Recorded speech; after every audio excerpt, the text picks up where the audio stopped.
Okay, dito naman, monthly minimum requirements. So, monthly minimum requirements, guys. Kapag hindi mo nakuha yung excellent performance na 250 download, kailangan yung matapos yung monthly minimum requirements para makuha nyo yung fixed salary tsaka yung apat na bonus na sinabi ko. So, ano-ano ba yun? So, from T1 to T6, merong minimum requirements. So, PCU is peak viewers. Ito yung sinasabi natin na, for example, nag-live ka sa Bigo.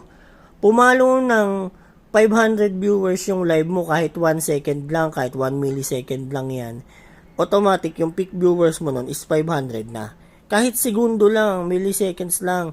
Basta pumalo ng highest viewers mo, ito yung PCU or peak viewers. So, from T1 to T6, 130 PCU hanggang 450 PCU. And then, ang minimum bins is 8,000 to 18,000. Depende sa T-level requirements. So, guys, ang bins naman, meron tong technique. For example, na-short ka ng bins para lang kumota. So, ang gagawin mo, pwede mong bagsakan yung sarili mo ng bins. Kung bibili ka ng bins sa isang account or daming account na gagawin mo, bagsakan mo lang yung sarili mo, babalik naman yung sahod mo eh. Kunwari, 8,000 bins. Ang nakuhan mo lang na bins is 5,000, may kulang kang 3,000.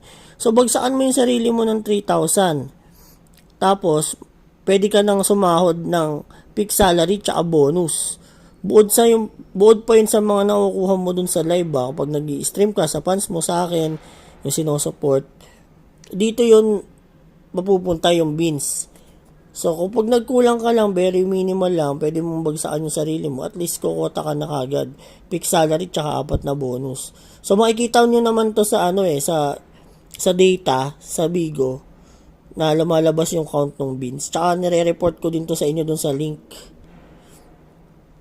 So, ayun guys, ito yung sahod natin at salary natin, yung contract natin. Ito yung lahat. So, kung may mga tanong kayo, i-message nyo lang ako para ma-refresh kayo.